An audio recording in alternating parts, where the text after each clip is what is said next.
excellent day for an podcast. Hey, welcome to another episode of What an Excellent Day for a Podcast, and we're back with Marianne for another episode of Sleaze. Keep going, I'm good. Another episode of Sleaze. Peak. Yeah, if you can't tell by, how do these YouTubers do it? As you can tell by this here, you know, that thing that I'm looking at right now. You're doing good. Like we addressed last time, we figured we might as well get the sleaziest Friday the 13th out of the way. I'm here for it. It's one that's, I was definitely team fuck that movie in the beginning. Same. In the new beginning. Yeah, when it came out, I enjoyed it for what it was, because at that point it was any slashers. Boobs. Yeah. A lot of boobs. But I feel like it was more common. Well, no, it was absolutely more common at the time. Therefore, it didn't stand out like, oh, there's tits in this as well. Like, of course, it's a horror movie. It's going to have that in there. But, yeah, when it was all said and done, I was a little upset for the reason most of the world was pissed off, and sat back and started looking at it more for what it was and have grown an appreciation for it. Dare I say, maybe even matured a little over it. I mean, look, I'm definitely in the same boat as you. The first time I watched it, I was like, what the fuck is this? Where's Jason? Who the fuck is Roy? But now, there's some really good kills. First of all, it's a high body count, and the kills are all really, really interesting. I really think the horse strap kill is one of the most underrated of the franchise. It's always been one of my favorites. I don't see people talking about it. It's absolutely brutal, even with the continuity issue in it. Even though he keeps turning it, yeah. And then the death turn there is the opposite direction. It's still it's the journey. Yeah, that's it. No, I guess in this case it's the destination. He died. Look, I mean, now in 2026, looking back, it's by far not the worst of the franchise. I didn't like it back then, but now, like, when worse movies come out, it kind of gives you perspective about the ones that came before. Yeah, like Manhattan. I am a Manhattan defender for life. I'm wearing my Manhattan shirt today. I don't know if you can see it, but yeah, I love Manhattan, and I love this. And it's so sleazy. You picked the perfect movie, because it's definitely not only the sleaziest of the franchise, but maybe one of the sleaziest movies I can think of from the 80s. And I mean, that's all down to the director, Danny Steinman, coming from Horn. I respect it. Yep. And he had no shame in bringing a lot of that over. Like I mentioned before, I think it was one of my favorite parts of Crystal Lake Memories, when they're just talking about him. Yeah, fuck her, harder, come on. I mean, that part, I'm not going to, it gives me the ick a bit. Well, I just assumed that at that time period, they were all creeps, just some hit it less. I'm sure they were. Yeah, I would love to see that whole scene uncut, because the actor said that they recorded. Those are like 10 minutes?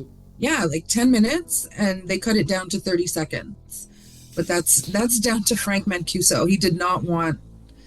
What did he tell him? He told him to make it look like a Pepsi commercial. 30 seconds. That was Jason Lives. Oh my God. You mean Mancuso, the one who got top billing in this movie? I never picked up on that. He didn't get top billing. Yeah, first credit to come on screen. Oh, Frank Mancuso Jr. Oh yeah, no, I'm not as far as starring in it, but the first credit to come up. Okay, the first credit you see on screen. Which, yeah, for a producer to come out first, that seemed, because it was like him, and then it went into the cast. And what I love when you watch these movies is you can see like his upward mobility across the franchise. Part 2, he's an associate producer. Part 3, I think he's an assistant producer.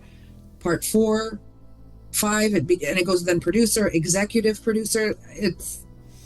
That's like my favorite. I feel like I could tell you what movie you're watching based on, like, just show me a screenshot of the opening credits with Mancuso's name, and I can tell you which one you're watching. That's insane, but yeah, you can tell when he got more involved. The movies got more butchered. No, I disagree with that. Because I mean, I don't, there's a lot of stories you hear, especially later in the franchise, when he himself says he was no longer on set every day. He had outgrown the position where he needed to be there every day. I think it's part 7. Buechler wanted Jason's mask to come off, but Mancuso's mouthpiece or whatever, I think she was a producer. I think her name was Barbara Sachs.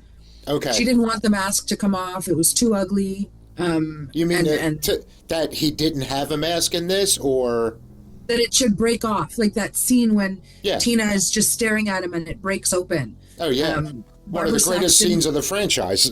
Thank you. Barbara Sachs didn't want that, and Mancuso ended up siding with Buechler Okay. when he saw the footage. So I thought you meant Buechler wanted him to be without it the whole time, because Buechler wanted the mask to come off, but Okay. this woman who worked for Mancuso, who was on set every Yeah. single day, said she didn't want it, and the studio wouldn't want it.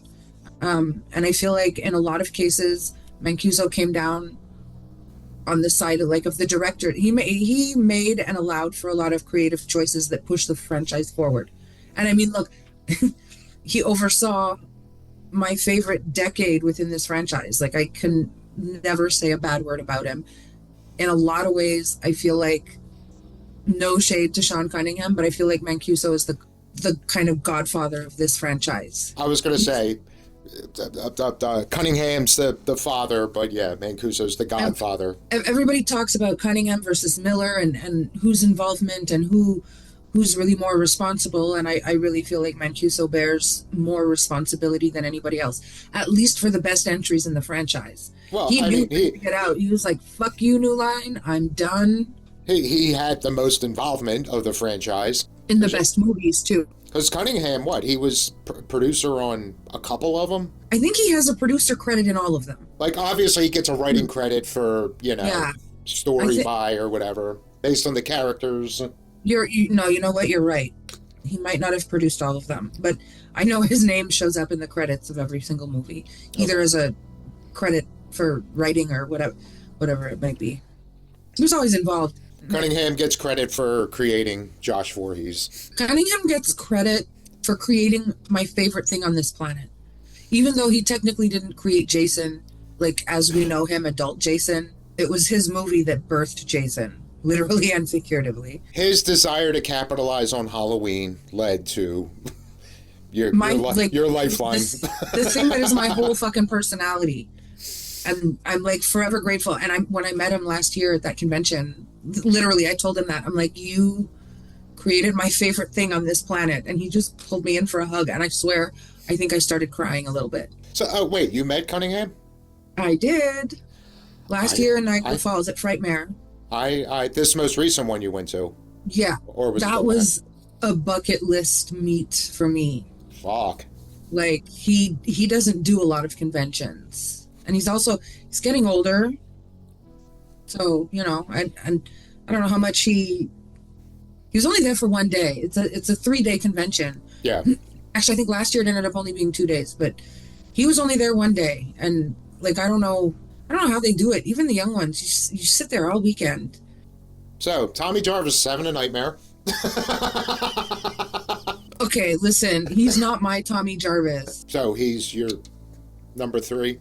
He's tied for number 3. See, Tom Matthews is number 1, and John Shepard and Corey Feldman are just both number 3. There is no number 2.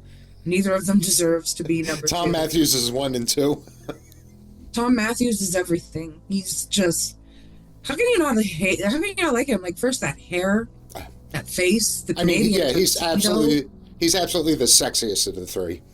He is. The others are not sexy at all. Like, absolute zero sex appeal. They have the sex appeal of like a piece of burnt toast. Well, John Shepard does. Corey Feldman is a minor, so there is zero sex appeal there for other reasons. I also can't stand Corey Feldman, so. Yeah, but didn't you see that guitar solo with his shirt off? Come on. Really? But still won't... Nobody... I don't want to speak for everybody, but I don't want to see him with his shirt off. Like, I'm good. I was fine before I saw that. Like, everything I know about this man is against my will. He wants to be a rock star now, but he won't let go of the Michael Jackson haircut. Good luck with that. These But child stars from the 80s, they're so troubled. It's insane. Matthews, he continues to be my favorite. But the more I watch this one, I like what they did with Tommy. Like, to me, Shepard's, whether or not it was how it was written or just the way he played it, but, well, I guess the combination. To me, that made more sense as to where Tommy would be a couple years down the road. Like, being more unhinged, more traumatized by it. Don't get me wrong, I don't want to see... Part of what made Matthews Tommy great was, you know, he dealt with the psych ward and all that shit. He was sane. Now he's on a mission. But he didn't seem as... If I felt like there should have been a little bit of trauma in Jason Lives. Just a little bit. But he was more pissed off, like, all right, I'm going to fucking finish this. And then another 100 and something people die. Well, to be fair, I think we got the traumatized version of Tommy in part 5. That's what I'm saying. So I understand. Yeah. I understand Tommy McLaughlin wanting to kind of move on from that version of him. Mm-hmm. The trauma thing, listen, trauma is like so trendy in current horror movies. And it has to be like one of my least favorite tropes. Like one of my favorite things to point out when I watch movies, usually when I watch movies with evil, an 80s horror movie, you know, some teenage girl loses all of her friends in one night. Everybody's dead, no survivors. And then you see her like smiling over the closing credits. I think that is so unbelievably stupid, but it's hilarious. And it you don't see that anymore in new movies. Like, everybody just wants to talk and deal with trauma. We have trauma in our real life. Those of you that want to you know, explore traumatic themed horror movies, more power to you. I have enough trauma in my everyday life. Movies are an escape. I want to have fun. Not to put too fine a point on it. I don't give a fuck about your trauma. I want boobs. I want blood. I want gore, practical effects. And you know, the closest we got to a traumatized final girl in this franchise is Chris at the end of part 3. Yep. I really like that ending. I would have loved, like, if she's not going to be in part 4, at least have some kind of like update on her, however, whatever. But for Tommy, like, it. So you're saying you would have rather 4 opened up with Shelley's head in the refrigerator and then the ice pick? Oh no, not my Shelley. Let's not get into this again. I will defend him to the death. It's not me. It's that Kevin guy that hates him. I love Shelley. But no, I think 4 could have just been the exact same movie. Look, 4 is a very solid movie. I have no problems with it.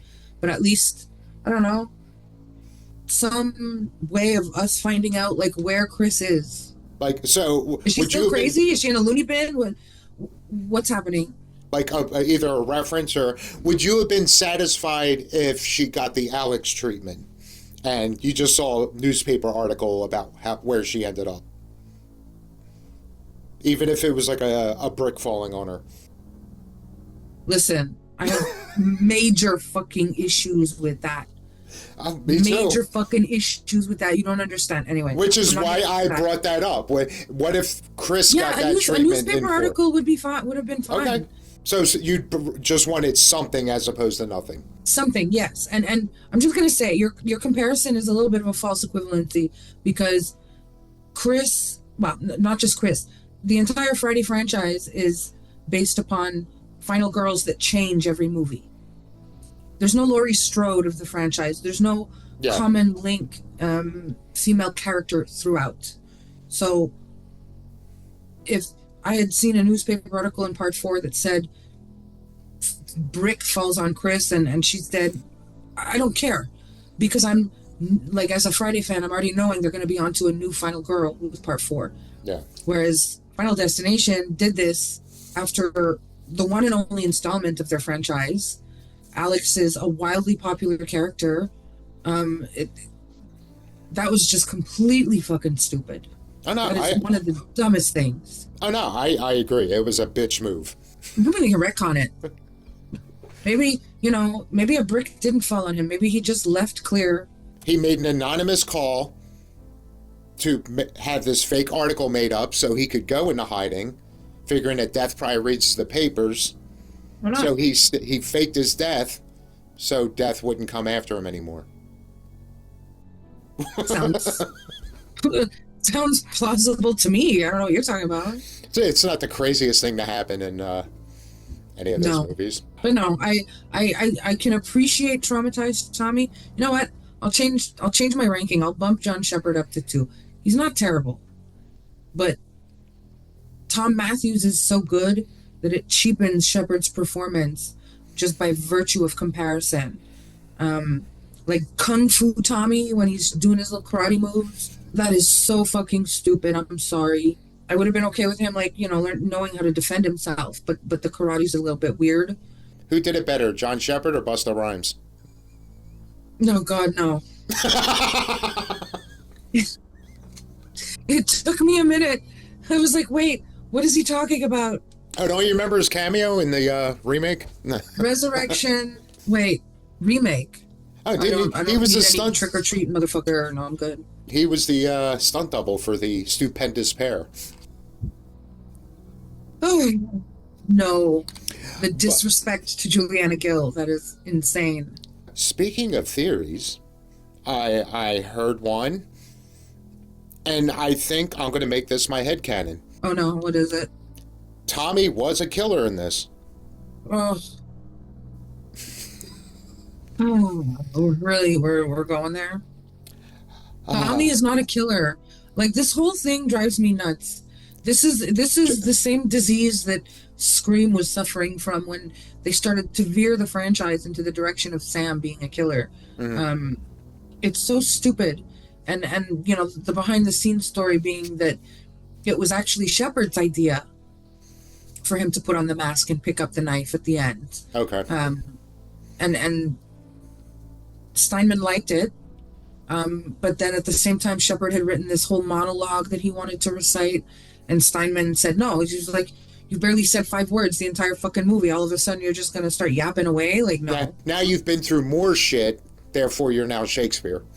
Yeah, and this is, no offense to John Shepard, but Danny Steinman, like, maybe this is how low budget 80s movies work. Look, and I agree there can be some degree of collaboration, but why is your actor, your B movie fucking unknown ass actor, coming to you and telling you, like, this is what I want to do, and all of a sudden you change up the end of your fucking movie? That just seems like one of the dumbest things I've ever heard. I mean, there was a lot of cocaine on the set, so maybe everybody was more open to suggestion. Listen. Yeah, that sounds great. Do it. There's a lot of cocaine on every one of those sets. But was it part 2? Yeah, but I'm pretty sure Bill if you Randolph look really got coke blown into his face while he was stuck on his knees under a bed for like 4 hours. But I feel like people could handle their coke better in the early 80s. I would not know. I've never partaken. I don't know. My cup of tea. I'm basing that on like the movies. Because Look. Cocaine was rampant throughout the decade, but it seemed like people were more chill in the first half. Second half, it was just, you got Patrick Bateman for the second half of the 80s. Danny Steinman also came from the porn world. Yeah. 100% I believe there was cocaine all over that set. And it would make sense that he would agree to let one of his actors at least imply that he was going to stab someone. Because that's his wheelhouse. Again, like, it's a B movie. I know, like, Spielberg isn't letting anybody rewrite the endings to his movies. I know this is like something completely different, but it just seems so weird to me. Isn't an ending like the most important part of the movie in a lot of ways? And again, I realize this is B movie 84. If you're going to wrap up the story and throw a tag beyond that, yes, it needs to. There is a certain standard it has to meet.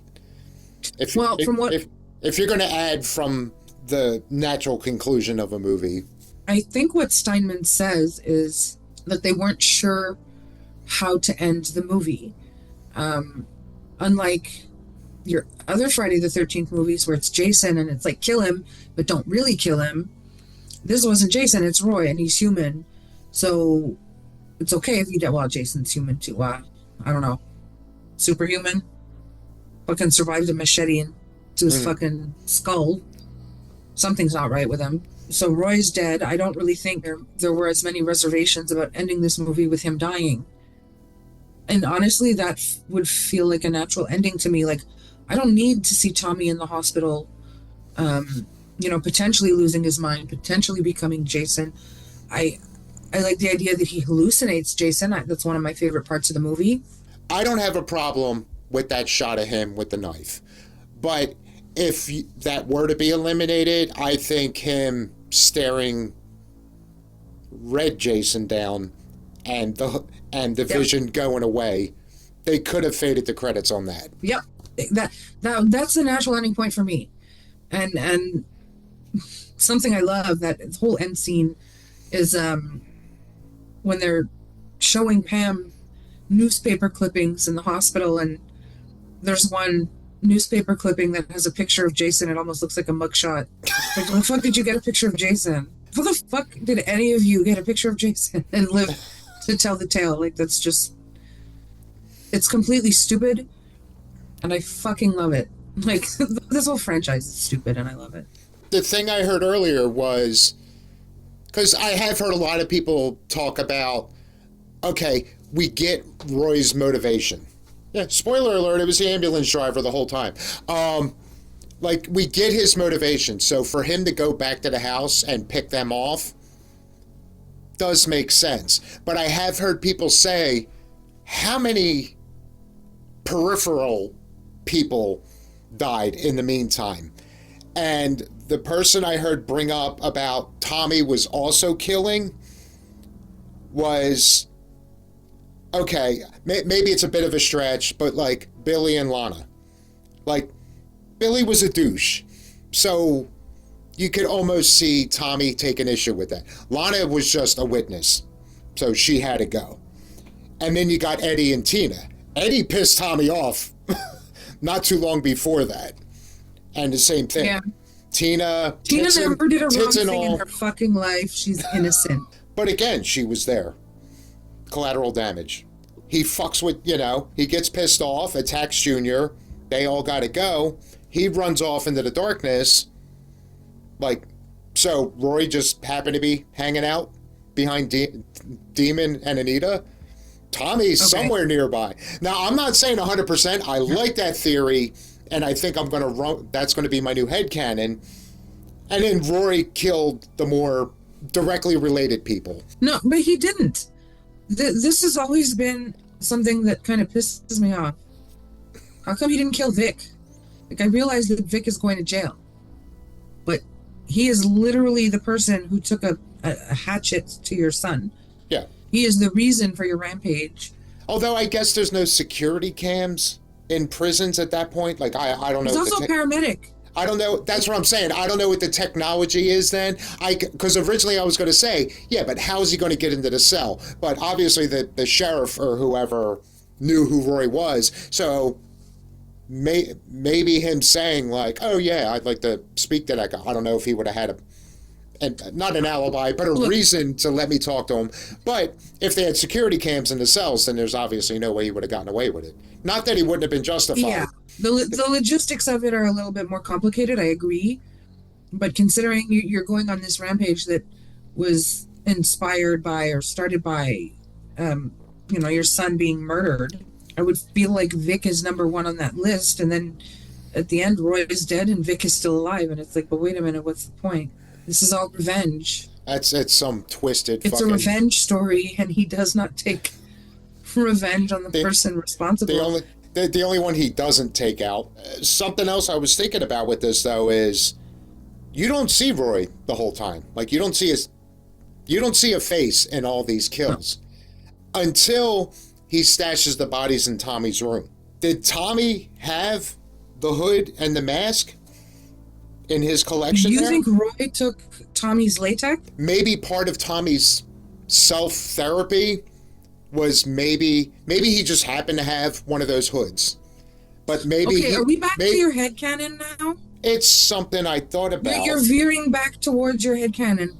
I mean, no, I'm just saying, maybe as out of therapy, maybe Tommy sculpted a hockey mask to maybe stare it down, but didn't want it too close, so that's why he made it blue instead of red. And then when Roy stashed the bodies in Tommy's room to frame them, it was like, oh yeah, I could run with this whole Jason thing. And then stole it out of his bag, and threw it on. Because you don't see him in the mask until he gets back to the house. Come on. All right, you want to know why? First of all, I'm trying to comment. listen, a latex mask and a hockey mask is not the same thing. I get that he makes masks. No, I'm saying the hood part. Okay, but you just said make a mask, but make it blue. So part of your headcanon is that he would have made a hockey mask too, or at least bought one. I mean, the latex head, yes. Since Tommy does make latex masks, it is a possibility. It's probably the most plausible part of your little headcanon hysteria happening right now. I see that, but I don't see him becoming Jason. I think the reason that we're supposed to question it is because he's going crazy.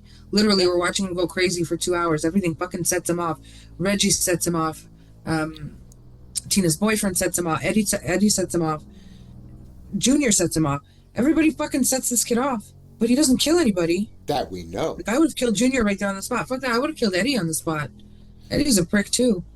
Actually, yeah, I just threw all that out there to make up for the fact that until my most recent watch, because they're two separate scenes, I never paid that close attention. I didn't realize Billy was one of the guys dropping Tommy off in the beginning. Yeah, Billy drops him off. I just knew he was a scummy 80s character. Billy drops him off. Because it was the Billy Lana thing seemed so, wasn't that like an afterthought? They're like, oh yeah, we need more kills. He thought it was out of place. Yeah. So I never thought that was the thing I was referencing earlier. So something I realized in a recent watch that it was like, how the fuck did I never notice this? But yeah. A lot happened between those two scenes. So. Listen, I've watched each of these movies easily over 100 times. I wish Letterboxd existed back in the day. I'd love to have I think I did the math once, counted how many times I watched one in a year versus how many years since I started watching, and I'm pretty sure I've watched each one 150 times, maybe even more. Jason Lives definitely at least 200 times. Part 5, I watched it in March for Friday the 13th.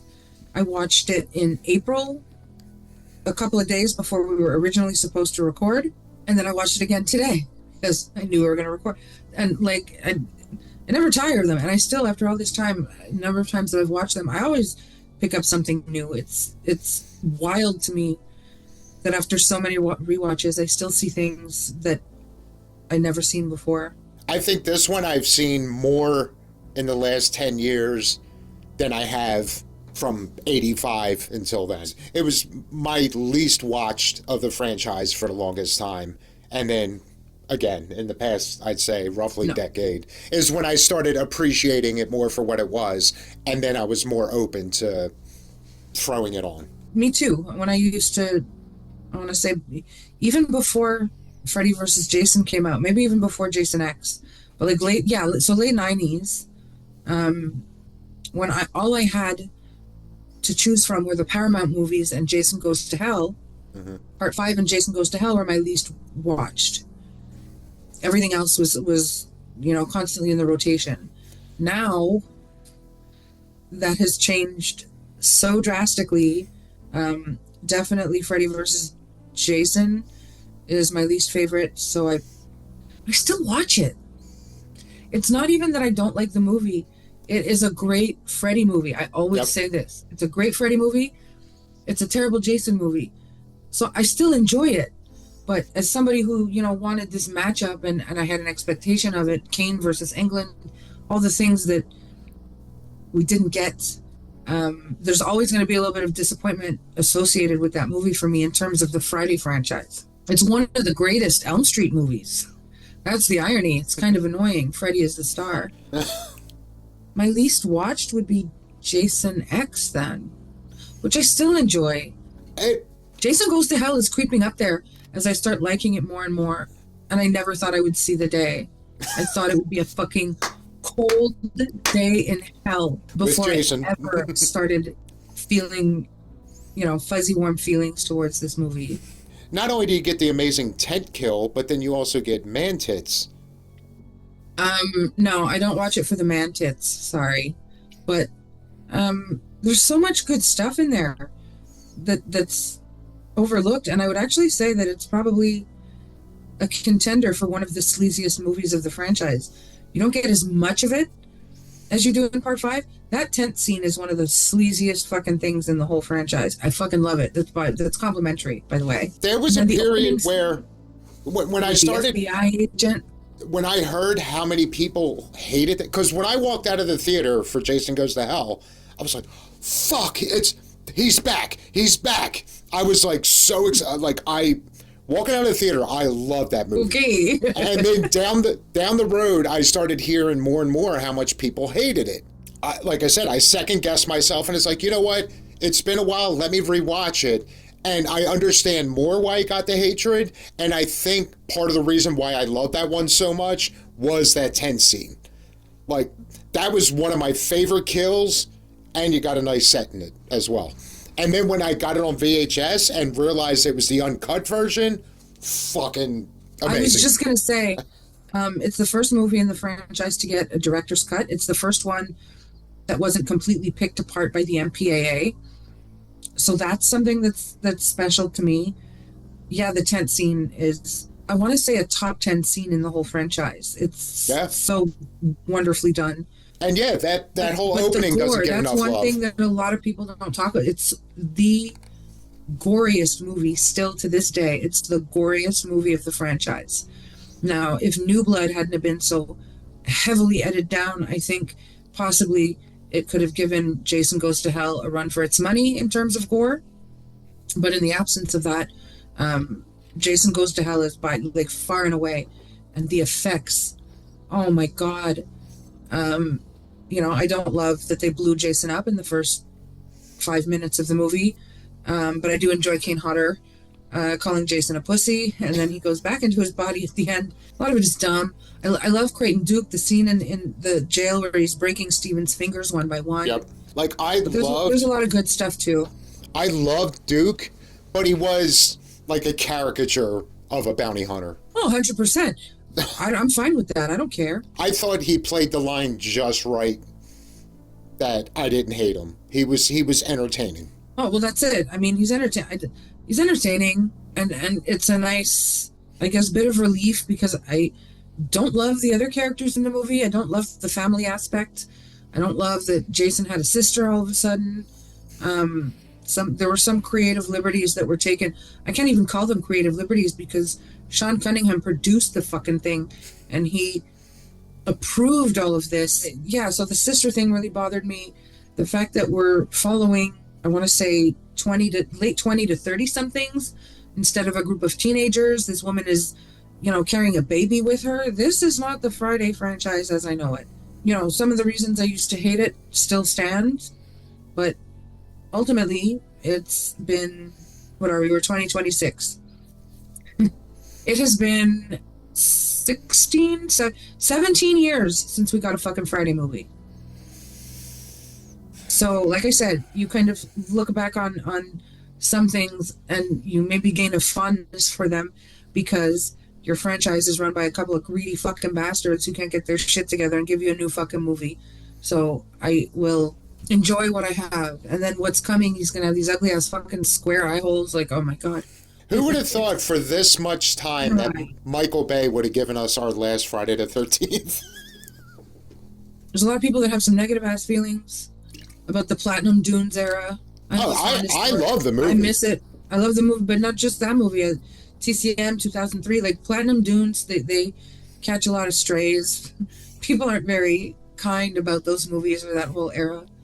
I don't really have much of a bad word to say about it. I think I had Michael Bay fatigue by that point, so here and he had a hand, but definitely TCM and Friday. Yeah. Maybe because I went in with the bar being so low in my head. Yeah, the fact that he had any involvement with those movies, and I fucking loved the two of them. Yep. And then I guess the company got cocky, and then you get Nightmare on Elm Street. We don't talk about the Nightmare on Elm Street remake. Okay, so again, I am actually Team Shelley because again, I relate to him so hard. when this movie came out, not as much as Shelley, but in a sense, I could relate Don't to say Joey. Jake. The one who's hitting on every woman in sight? It didn't What? register until this time how much of a fucking asshole he is. He is. Like, I always saw the creepy side of him. And as far as me relating to him, like, the fact that zero game. But this was the first time where the fucking, lunch or dinner scene, I wanted to choke him out. Like, The way he yelled at Violet? like a mistake was made. And she's already like, oh fuck, what did I do? And what does he say? You don't set a place for dead people. It's like, fuck you, dude. She already admitted she fucked up. It was habit. Violet, get behind me. Because, like, I will defend that girl to the grave. Oh, I fucking loved her. She's so much more interesting than Pam. I'm not a huge fan of Jake. He's very Ted coded, like Ted from Part 4, which I guess maybe this But is at least my Ted bias. was charming.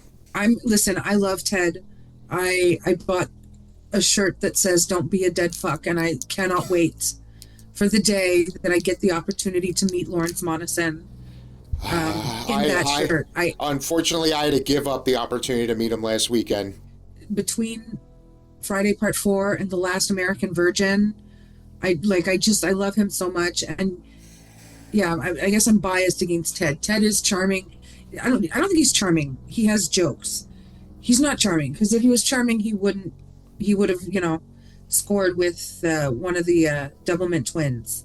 But him and Jake both have this toxic fucking trait that I hate in men, and that's when you get on a woman, and when she's not interested and she rejects you, and she could reject you in the kindest fucking way, in the gentlest fucking way, but when men get pissed off at rejection and express their anger to the person that they're rejecting, I had a nickel for every time a guy hit on me and I said no and I got called a lesbian.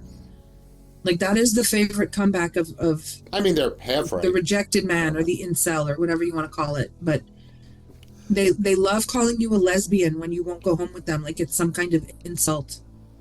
And that is the vibe that I get from both Jake and Ted. Ted turned into a petulant child when he couldn't get any. And Jake yelled at Robin. 100% agree. Jake handled rejection in the worst way. Did Ted really attack anyone? Like, I know there was the whole scene with, see that, she should be, like, he was confiding. There was give Teddy Bear a kiss, and while he didn't force her to kiss him. Oh yeah, he was aggressive, but I'm just trying to think though, but he didn't turn on them to their face necessarily. I mean, ultimately, he came to terms with it, lit a joint, and threw in some 1940s porn. Well, okay. I mean, the twin that he was trying to hit on ended up leaving. Like, she gets on her bike, she goes to leave while her sister's upstairs with Jimmy, and she gets killed by Jason outside. She chose a bicycle seat on a bumpy road over Ted. I mean, I wonder if she had known about her imminent death, if that wouldn't have changed things. Because if I know, like, I'm going to die in the next half an hour, yeah, I'm going to want to bang it out first one last time.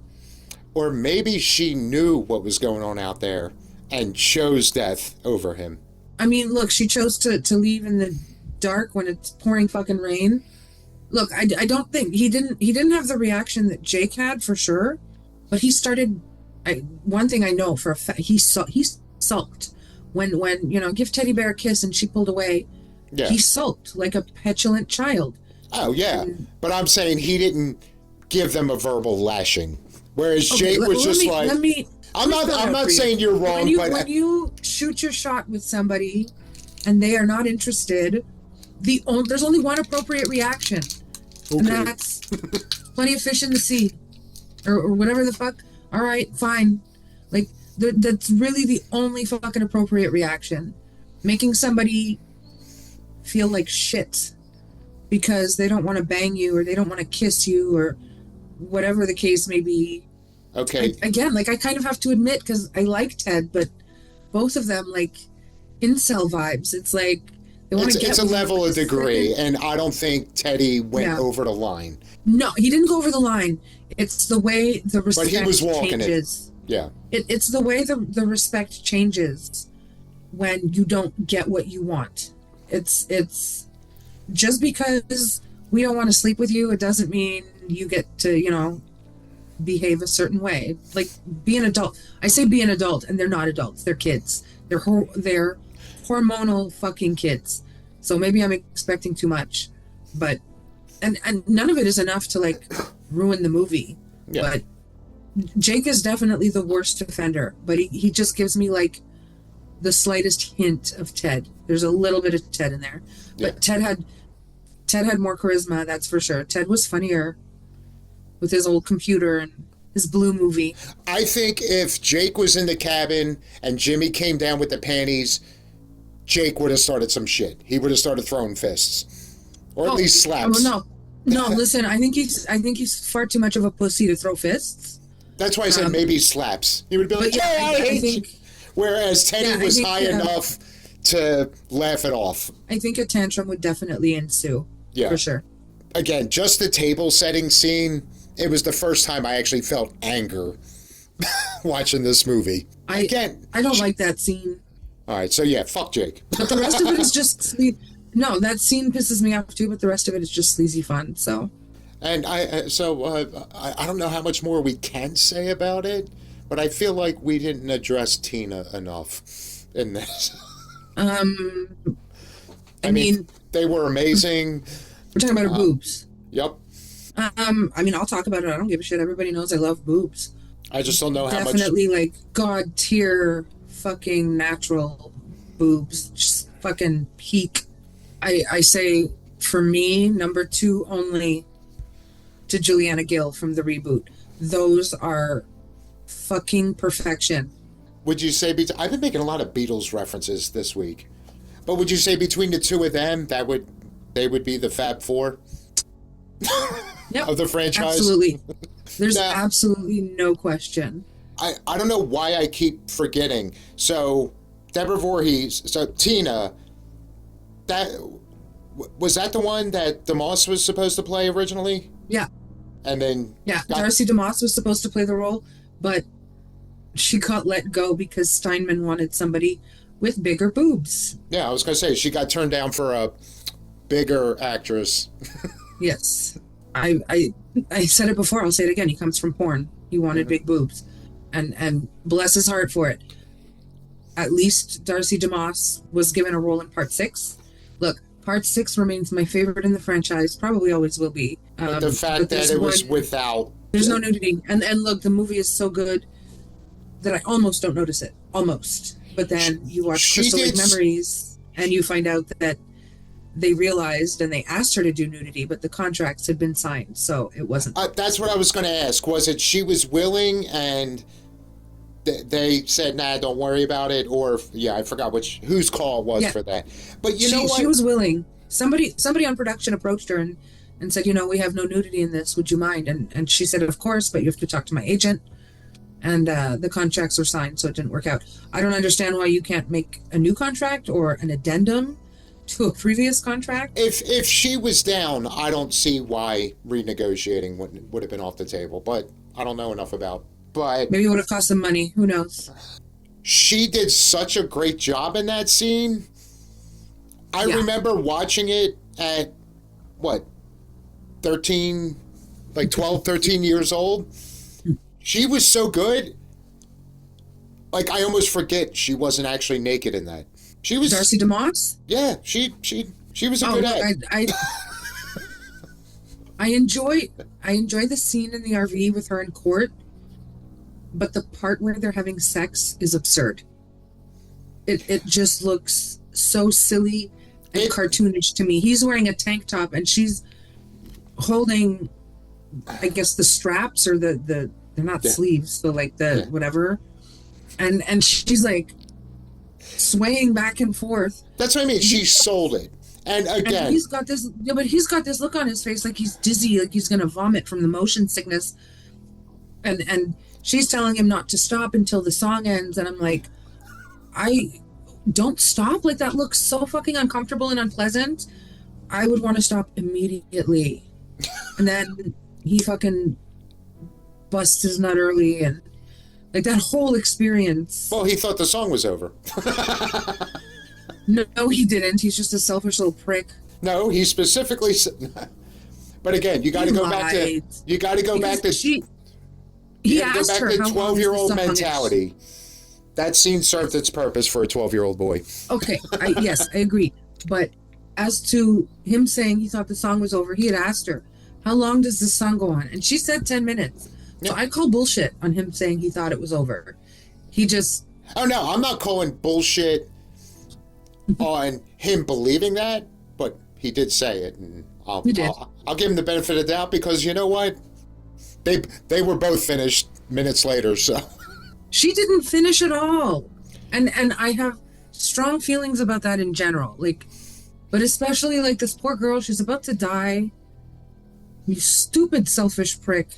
What was her other Friday the 13th involvement? She dated the guy from part 5, Eddie. She was in another Friday the 13th. Darcy DeMoss? No. It's one of those things I learned maybe in the last 5 years. She was in another Friday the 13th. You're giving me, oh my God, you're giving me a piece of Friday lore that I don't already know. I'm shocked. Which movie? She was one of the girls in the video Axel was watching. Oh, get the fuck out of here. What? She was in a Friday the 13th. Okay. She was prominently seen in the movie. It wasn't like blink and you miss it. Okay, but you made it sound like she like signed up to do another Friday the 13th. She didn't. She did another. I mean, I think there is some kind of licensing, or they had to get permission to use that. But probably not from her. Probably from the distributor of whatever that is. I think, is it a music video or an aerobics video? It was an aerobics video that I actually did every Sunday morning when I was 10 years old. And no, I actually did the exercises. It wasn't for enjoyment. I was always a fat kid. And some family members were doing their weekend workout, and it was 20 minutes long, and it's like, well, I need to lose weight. I'm going to do this too. And I cried every time because I couldn't finish. Oh my God. I couldn't complete the 20 minutes. Do you know how many years it has been since somebody told me something about this franchise that I didn't already know? I'm like impressed. I'm always impressed when somebody teaches me something about this franchise. So I'm very impressed right now. I don't remember what I was looking up, but I ended up down a rabbit hole, and it led to, oh shit, yeah, she was one of those girls. Interesting. And I guess the only other thing I'd never noticed before was in the beginning when Tommy's in orientation. Of course, I was staring at all of the, all the articles and shit on the wall in the office there. Yeah. I did not know. Like, I saw it. It was like, all right, was that fabricated or was that a thing? But I had an expert tell me that there was actually Godzilla versus the Thing. That's awesome. I love that. And I know somebody who's like a Godzilla expert and confirmed, like, oh yeah, that was actually a movie back in the day. I'm not a Godzilla expert. I'm happy not being a Godzilla expert. All right, this will be my last Easter egg because the rest of this is just generic shit. Again, I had to pause, go frame by frame when Demon was in the shit box. No, why? And I feel like there was tribute paid to Jason's roots. One of the graffiti on there was, "Remember to flush. New Jersey needs the water." I never noticed that before. I've noticed that one before. So they brought the franchise back to Jersey. That's just beautiful. Well, listen, to be fair, parts 3, 4, 5, 6, 7, and 8, basically, well, even 2, because they only filmed in New Jersey for part one. Part two, I always think they filmed in New Jersey, and then I remember they filmed in Connecticut, Yeah. which is, right next door. But it's always supposed to be Jersey. Yeah. And They for the just first, moved the production to California for parts 3, 4, and 5. I think because of the budget. Part 6, Georgia. is Georgia. Part 7 is Alabama. Part 8 is Vancouver. It's all a budgetary thing, but like, it's always supposed to be Jersey. And I remember one of the first things that I noticed, when I first got into this franchise way back when, I'd watch the movies and I'd be like, these look like entirely different fucking climates. Like in part 1 and 2, you get the sense that they're in the woods, and in a New Jersey appropriate climate. Part 3, it's in the mountains. The actual ranch where they built this house and filmed, it's in the mountains, and it looks dry and very arid and not very many trees. Part 4, they managed to capture a little bit more of it, but I could still like it. It screams California. Yeah. Part 5 is a little bit, I guess, better. I agree, like back to the Jersey roots in terms of what the movie looks like. But at least 5, we're not going full on Camp Crystal Lake. The whole camping end of it. So I could see that one being different. But yeah, even just a simple fact of like East Coast, West Coast, yeah, the forests are very different.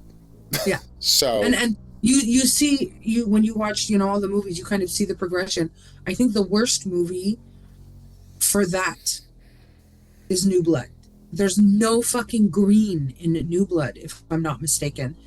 I think the scene where Michael and his girlfriend Jane are stopping after their car's broken down and he goes to pee. I think there's some greenery and some trees there. Like around Tina's house, it looks brown, scorched. It looks like a fire has gone through here.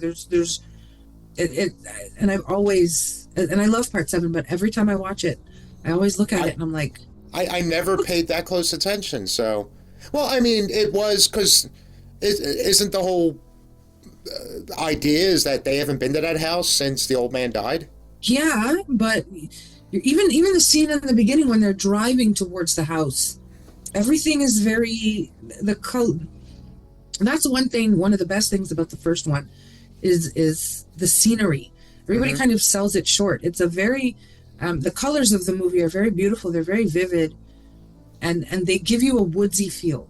Yeah. Part 7 does not give me a woodsy feel. If you didn't tell me where it was shot, I never would have guessed Alabama. I definitely would have gone like southwest, some very dry, almost desert-like. We found a tree in Arizona. Get the cameras. As far as like the camp setting, and yeah, they switched it up. There's no more counselors. It's a mental health facility. I know there's people, so when you're talking about a franchise, they're always going to want something different. Give me something different. I'm the opposite. If I want to watch something different, I'm going to watch a standalone movie. You could give me 47 of the exact same Jason movie, and I will fucking eat it up. I will eat it up. Same with Michael. Like, I don't want you putting him in space and like all this stupid shit that you do. No, just drop him by a lake with some slutty girls and guys, and everybody wants to fuck, and everybody's getting high. Basically, those 2 girls in Jason X. We're going to drink beer, we're going to smoke some pot, we're going to have some premarital sex. This is the crux of the Friday franchise. But see, they even call it out in Jason Goes to Hell, though. No, but so you got to give him that credit there, too. You can recycle it, and I will never get bored. And I guess not everybody feels the same way, but one of my favorite things about it, I love summer camp movies. This is why Sleepaway Camp is one of my favorite movies. Those are my favorite summer horror movies. And so to take it away from a camp setting and take it away from a camp setting, that's fine. Like the reboot, it wasn't a camp, it was just a bunch of kids going to a house. Just like part 7. I don't mind that. Like a mental health facility has a bit of a darker tone to it, which the movie itself doesn't have a dark tone. It's silly as fuck and it's fun in a lot of ways. But why does it have to be a mental health facility? I don't know. It's very weird. But thank God they gave us Tina.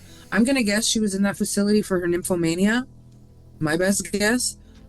Her refusal to keep her clothes on. Whatever it is, I support her in her choices. Like, As soon as you said that, now I'm thinking, did they? I it seems so obvious now. Now I'm hearing them referencing that that's why she was there. they don't mention it. Look, they don't explain everybody's. I mean, they mythology. established right out of the gate, like when you get Ethel and Junior showing up, like, yep, they're fucking on our property again. So here's my question. Like, this is something that just doesn't make sense to me. You have Joey, who's clearly like he's a ward of the state, so you understand why he's there. So you have Joey, you have Vic, who's clearly very disturbed. You have Tommy, who's clearly very disturbed. Everybody else, by comparison, they just look like normal kids to me. Tina Almost like they're being fostered running there. off to have sex. Isn't that what we all fucking did at that age? They're running off to have sex. Big deal. Violet just wants to dance to her music. Jake is trying to fucking score. He's shooting his shot with everybody. Apart from those three, Now I could everybody else see seems Jake pretty needing normal. to be there. He's got some weird mommy issues or something. No, but you know what I mean. Like the comparison between them, everybody else seems relatively normal. Yeah.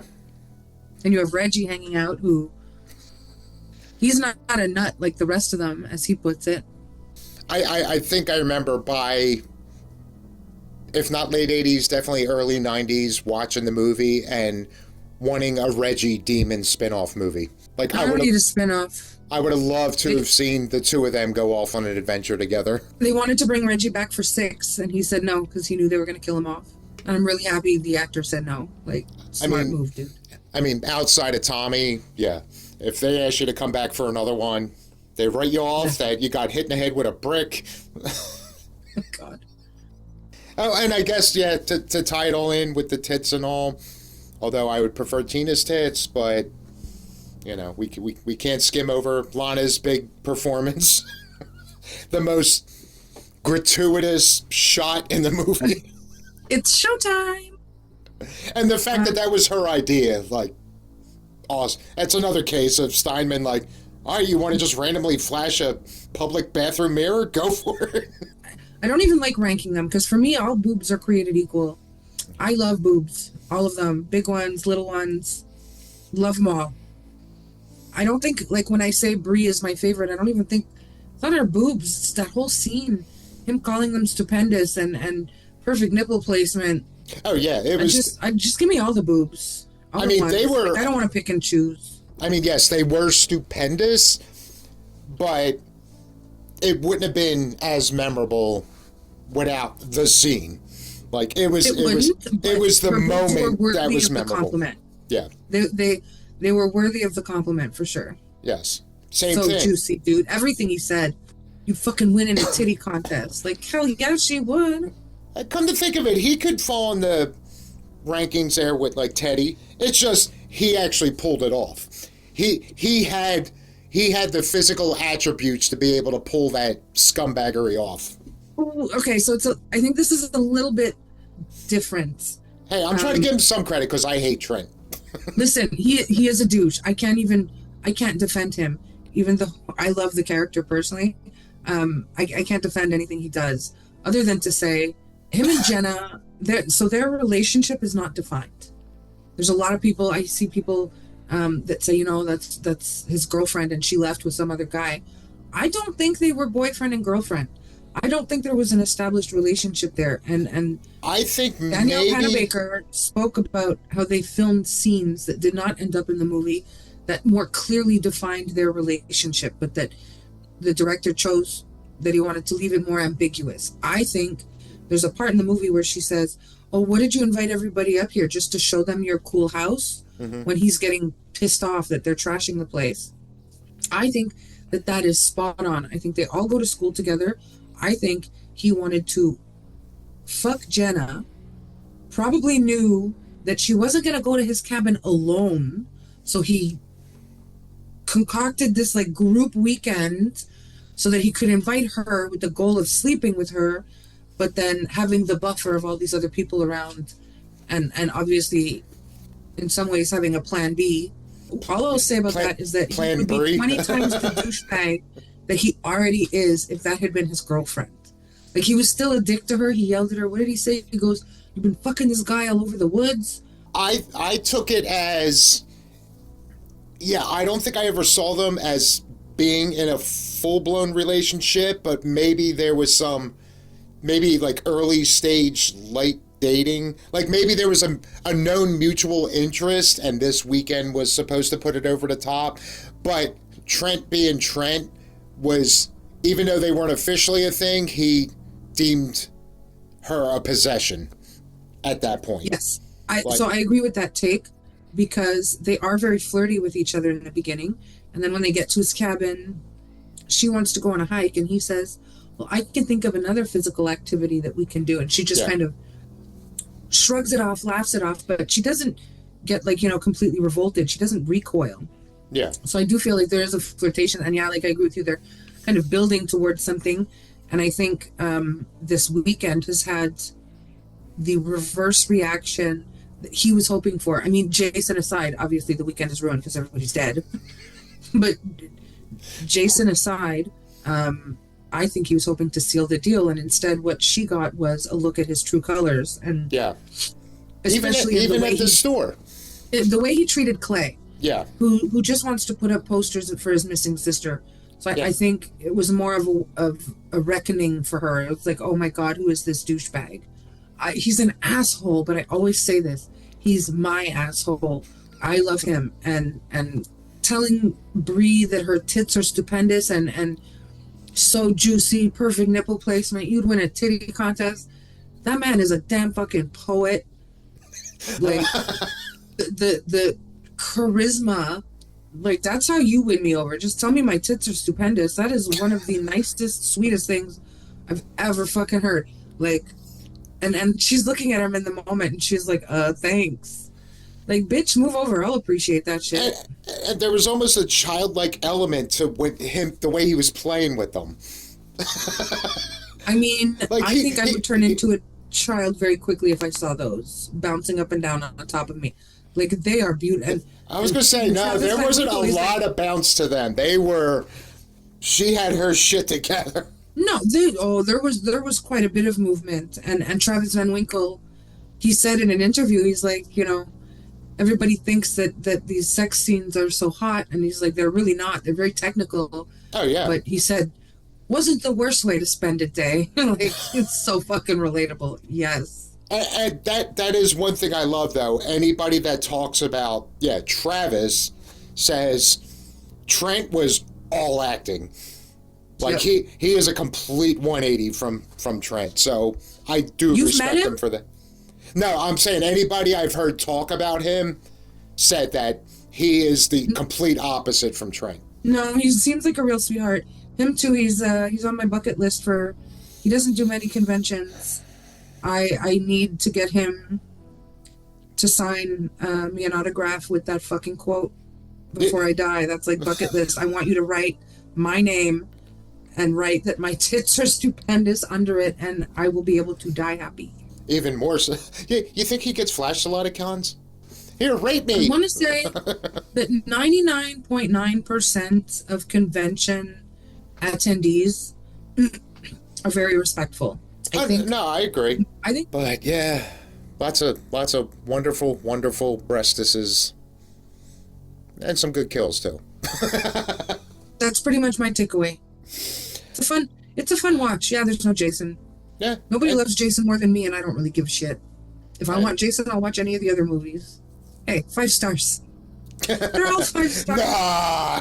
I'm so slutty with my 5 stars. That's what I'm told. Although I do, because I realize I can't listen to you guys weekly because it's over too fast. So now I listen like once a month and just binge. So I can get more body count continues.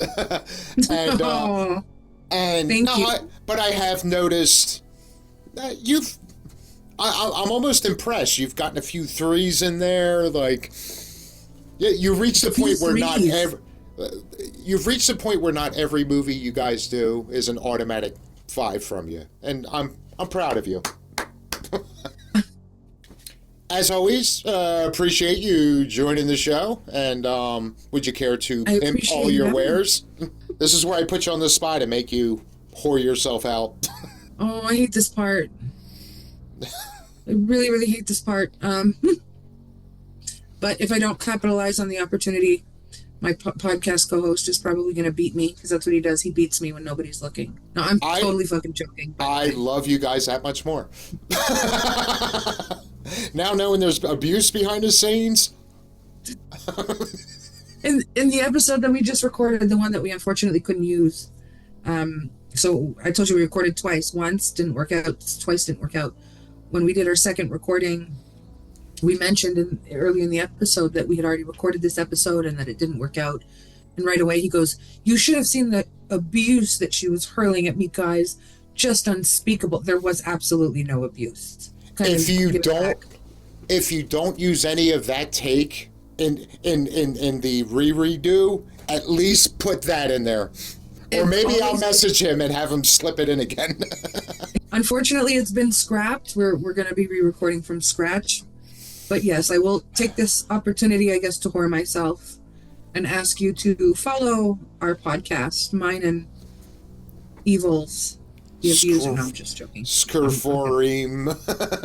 Evil Scream with a 4 instead of an A. Like, it doesn't roll off the tongue the same way. But yes, please follow and check out our podcast. We're at TBCC Pod on Blue Sky and Twitter, and we're The Body Count Continues on Instagram because the handle I wanted was fucking taken. I really wanted the same thing across all platforms, and it didn't work out. But give us a listen on Spotify, Amazon, YouTube, everywhere pretty much. Because we are whores, see? We're streaming everywhere, so we are whores. Doing this stuff should come naturally to us. Nothing personal, but I got to side with him on the name thing for the person who uses Ed for app. What? Oh my God. Yeah. So I am not opposed to randomly putting 4s in my handle, so I'm no, but when somebody 100% on his side on this. What's your handle? You know, whore yourself, promote yourself. It's just not, like I said, it doesn't roll off the tongue. But it's fine. He's stuck with me and I'm stuck with him. That's mutually assured destruction, remember? And the words of the great... Yes, please check out our podcast and our podcast page and go follow him. Don't follow me. I'm good. All right, ma'am. Thank you once again. And you did not just ma'am me. I totally ma'amed you. Okay, Ms. Marianne at Scream Queen 237. Oh my God, it's 514. I figured No, you see, it's a callback to anybody that listens to these. Yes. All right, Marianne of the Body Count Continues podcast with no formal whatever thrown in the mix type thing. Thank you again. We shall talk soon. We shall. And we'll figure out what schlop to talk about next time. Can't wait. Toodles. Bye. Broadcast completed.